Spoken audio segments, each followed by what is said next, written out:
Hello, আসসালামু আলাইকুম। আশা করছি সকলে ভালো আছেন। আমিও আলহামদুলিল্লাহ ভালো আছি। আমি আপনাদের মাঝে আরও নতুন একটি ভিডিও নিয়ে চলে আসলাম। আজকে তৈরি করব হচ্ছে পুঁই ফল রেসিপি, পুঁই শাকের বীজের রেসিপি। গ্রাম বাংলায় এই রেসিপির যেরকম কদর তেমন শহরের মানুষও এখন পছন্দ করে এই রেসিপিটি।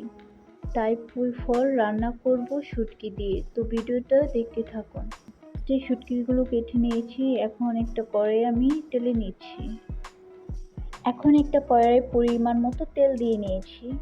এখন পেঁয়াজ আর কাঁচামরিচ আর রসুনও অ্যাড করেছি। এখন একে একে গুঁড়া মশলাগুলো দিয়ে দিব এখানে।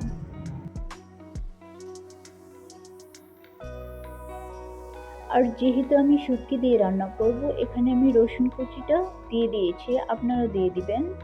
আর এখানে আমার এই যে কষানো হয়ে গিয়েছে মশলাটা। এখন আমি সবজিগুলো আগে থেকে ধুয়ে রেখেছি, এখন আমি এখানে অ্যাড করে দিব।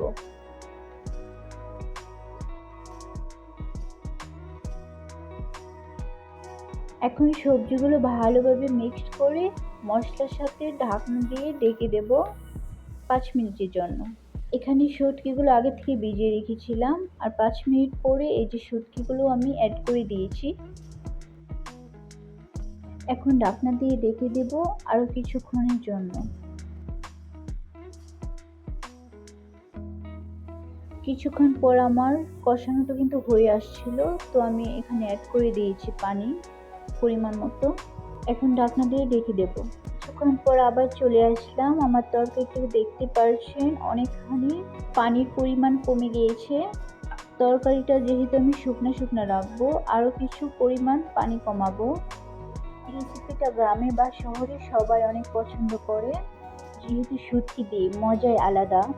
আর আপনারা ট্রাই করে ফেলতে পারেন এই সহজভাবে পুঁই শাকের পুঁই ফল রেসিপি। দেখতে যেমন সুন্দর, খেতেও তেমন সুস্বাদু। আর যারা আমার এই চ্যানেলে নতুন, অবশ্যই চ্যানেলটাকে সাবস্ক্রাইব করে যাবেন, পাশে থাকবেন। ভালো থাকবেন, সুস্থ থাকবেন। আল্লাহ হাফেজ।